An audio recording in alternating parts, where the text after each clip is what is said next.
이 정치는 힘을 얻기 위해 사람 또 정당이 전진하는 과정이기 때문에 충돌은 피할 수가 없는 운명이죠.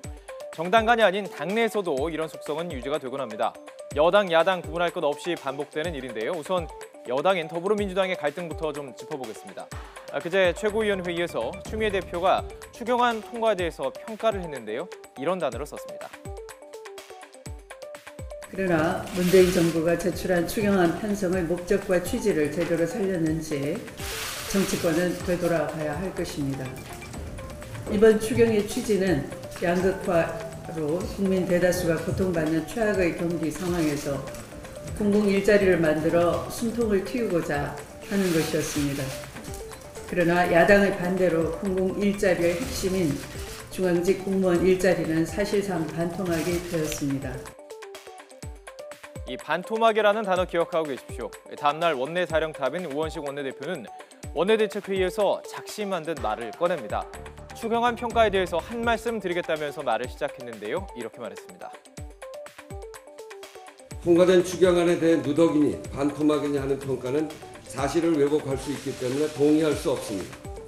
지난 2달간 원내대표단 전원이 문재인 정부의 제1공약인 일자리 추경 통과를 위해 치열한 협상의 전선에서 얻은 성과이기 때문에 그 당사자의 한 사람으로서 모욕감마저 느낍니다. 이 모욕감마저 느낀다고 했는데요. 회의가 끝난 뒤에 당직자들은 우 원내대표가 작정을 하고 추미애 대표를 겨냥해서 한 이야기다. 이렇게 말한 것으로 전해지고 있습니다. 민주당에서는 오해에서 비롯된 일일 뿐이라고 일축하기도 했습니다.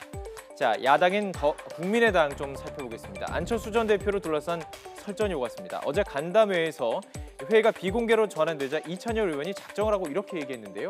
자세히 보실까요? 안 전 대표가 정계 은퇴하지 않으면 국민의당은 살 수가 없다. 당이 죽어가는데 더 머뭇거리면 안 된다. 이렇게 말을 했습니다. 전당대회를 앞두고 당내에서 안 전 대표 지지자들은 안철수 전 대표의 출마를 촉구하는 분위기도 있었기 때문에 충돌이 불가피한 상황인데요. 오늘 아침 라디오와 인터뷰를 한 천정배 전 대표, 이 같은 갈등을 부정하지 않았습니다. 안철수 전 대표가 당대표에 나와야 한다, 이런 얘기를 한다고 하는데 이게 어떤 얘기입니까? 공당이니까 더구나 이제 국민의당이 대선 패배 이후에 또 최근에 있어서는 안 될 사건으로 상당한 어려움에 처해있지 않습니까? 그러면 이걸 당을 어떻게 다시 국민의 신뢰를 얻는 정당으로 탈바꿈하느냐에 관해서 여러 가지 논의가 있을 수 있습니다. 그분들의 당원들 각자의 생각에 대해서는 저희는 경청하고 존중해야 한다고 생각합니다. 안철수 전 대표의 정계 은퇴에 대해서도 당내에서 잡음이 들려오고 있다는 것은 사실인 것으로 보입니다. 자, 오늘 이용주 의원의 검찰 소환 결과에 따라서 지도부 책임에 대해서 당내에서도 또 어떤 요구가 있을 것으로 보입니다. 이 당내 잡음, 자유한국당도 예외는 아닙니다. 장제원 의원이 추경안 표결에 소신 투표한 것을 놓고 징계한다, 안 한다 참 말이 많았는데요. 오늘 아침 라디오 인터뷰에서 장 의원이 직접 출연해서 이렇게 말했습니다. 징계라는 게 하면은 받아야죠. 다만 국회의원이 자신의 본연의 임무인 국회 본회의에 앉아가지고 자신의 생각대로 투표를 한 거 가지고 징계 운운을 한다 그러는 게 참 너무 넌센스라고 생각이 들고요.